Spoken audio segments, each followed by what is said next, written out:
Hello and welcome to a new vlog and trip report, and today we're traveling with an ICE again.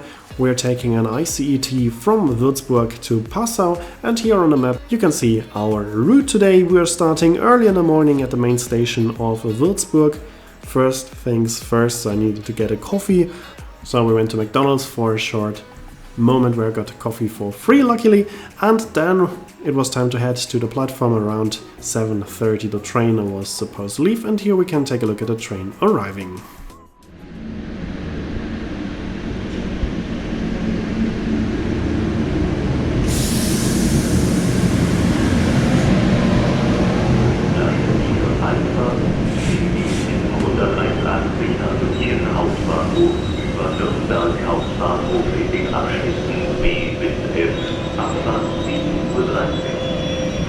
Now it's time to take a look at the interior. We are traveling in the first class today.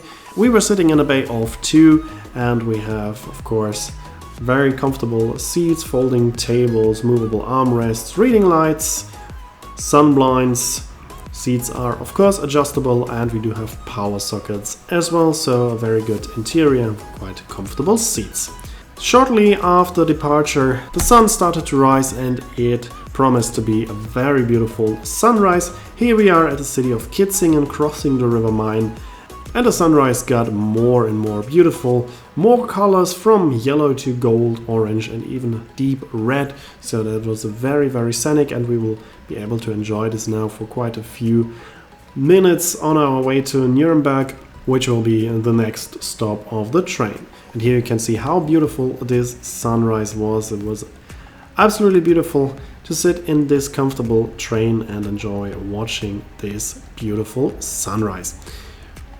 This train is operated by an ICET, which is the tilting version of the ICE that is used on ICE routes that are operating on non-high-speed lines, on regular railway lines. So this train is a bit slower than the other trains, but it can tilt into the curves of the railway line, and therefore it's a bit faster than regular trains would be on the same line. As I said, the next stop will be Nuremberg.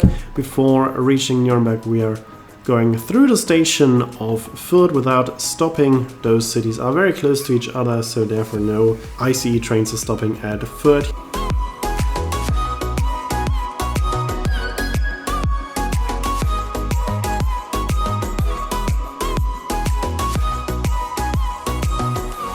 Here we can see the station of Fürth.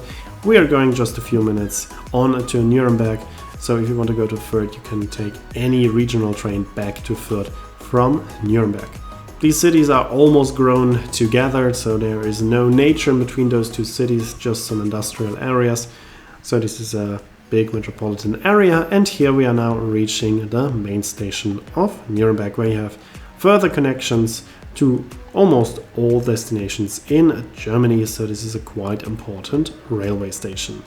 We're then continuing on to the next stop of Regensburg. On a regular railway line, there's no high-speed line available in this part of Germany, and that's why we're using the tilting ICE. Unfortunately, the ICET is rather small, and they mostly only use one train. You could of course also use 2 ICETs coupled together, but many times there's only one ICET on this route, and is also only operating every 2 hours, and that means that these trains can get very crowded, especially because Passau, our destination today, is a well-known port for river cruises. Most Danube river cruises are starting and ending in Passau, therefore a lot of passengers are using this ICE to get to or from their cruise. So if you are traveling with this train, make sure to book your ticket well in advance and make sure to get a seat reservation, because these trains can get very crowded and even overcrowded. Here we are crossing the river Danube for the first time. We are seeing the Danube on this new journey, and we are now also reaching the main station of Regensburg, the next stop of our train. We're then continuing through a less spectacular landscape, which is called Gäuboden. It is agricultural area which is mostly flat, so there's not too much to see. It was quite foggy, but as soon as the fog was lifting up and the sun came through, it got nice again. As you can see here, that was also quite scenic, and now we are slowly approaching Passau, but before reaching Passau we have another stop in between, and that is the city of Plattling. Plattling is a rather small city, so usually that wouldn't be a stop for an ICE, but there you have a connection with regional trains on to Munich, and that's why we are also stopping here at Plattling, and then it's just a short hop on to Passau, where this video will end. The train will continue on to Vienna. That's another factor why these trains can be crowded, because a lot of people want to go to Vienna from Germany directly, and this is one of the very few options to do so. But we are leaving here in Passau, arriving about 20 minutes delayed today, but otherwise it was a very nice and pleasant train ride. So that's it for this video. I hope you enjoyed it. Here you can see when the next video will be uploaded and the name of the song. As always, I'd like to say thanks for watching. Hope you enjoyed the video. If you did, please consider to comment, like, or share the video link. And if you want to see more train or travel videos, make sure to follow, and I hope to see you in my next video.